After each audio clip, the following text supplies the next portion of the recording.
السلام علیکم۔ دنیا بھر کی تازہ ترین خبروں اور کرنٹ ایشو سے باخبر رہنے کے لیے ہمارا چینل سبسکرائب کیجیے۔ سرکار کی آمد مرحبا، رسول کی آمد مرحبا، سب مل کر بولو مرحبا، سیدی یا مرشدی۔ 12 ربیع الاول کو کروڑوں عاشقان رسول درود و سلام پڑھتے ہوئے سڑکوں پر نکلیں گے۔ جلوسوں، جلسوں اور محافل میلاد النبی صلی اللہ علیہ وآلہ وسلم کا انعقاد ہوگا۔ سیکورٹی فورسز، ادارے، پولیس انتظامیہ اور پاک ایجنسیاں ریڈ الرٹ رہیں۔ دشمنوں کی سازشوں کو ناکام بنانے اور امن و امان کے قیام کے لیے سنجیدگی اور جانفشانی سے انتظامات کیے جائیں گے۔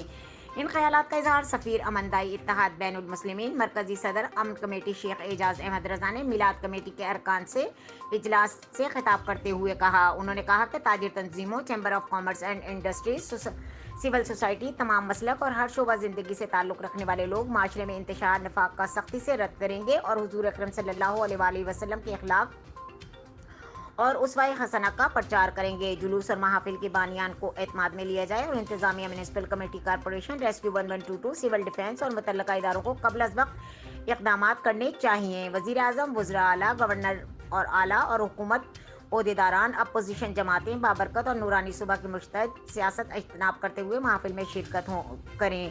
درود و سلام کا پروگرام بھی ترتیب دیں۔ متعلقہ محکموں کو چاہیے کہ صفائی ستھرائی کا، لائٹنگ، چراغاں کا انتظام کریں۔ وزیر اعظم کی طرف سے ہفتہ سیرت النبی کانفرنس، محافل میلاد النبی صلی اللہ علیہ وآلہ وسلم کی تقریبات کا انعقاد خوش آئند ہے۔ ہم مکمل حمایت کرتے ہیں اور ذمہ دار اس کو شایان نشان طریقے سے منائیں۔ عوام الناس کو ان تقریبات میں شامل رکھیں۔ اسلام کے اصل چہرے اور پیغمبر اسلام صلی اللہ علیہ وآلہ وسلم کے پیغام کو روشناس کروایا جائے۔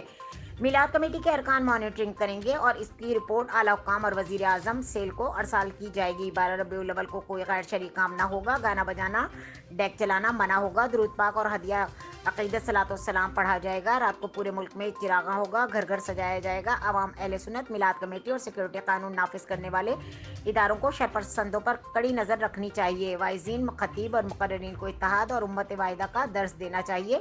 تقریبات کے اختتام پر ملکی سلامتی، افواج پاکستان اور محب وطن ایجنسیوں کی کامیابی کے لیے دعا کرائی گئی۔ یاد رہے کہ روزانہ کی بنیاد پر جلوسوں اور محافل کا انعقاد ہو رہا ہے۔ مزید خبروں اور اپڈیٹ کے لیے دیکھتے رہیں کے نیوز چینل انٹرنیشنل۔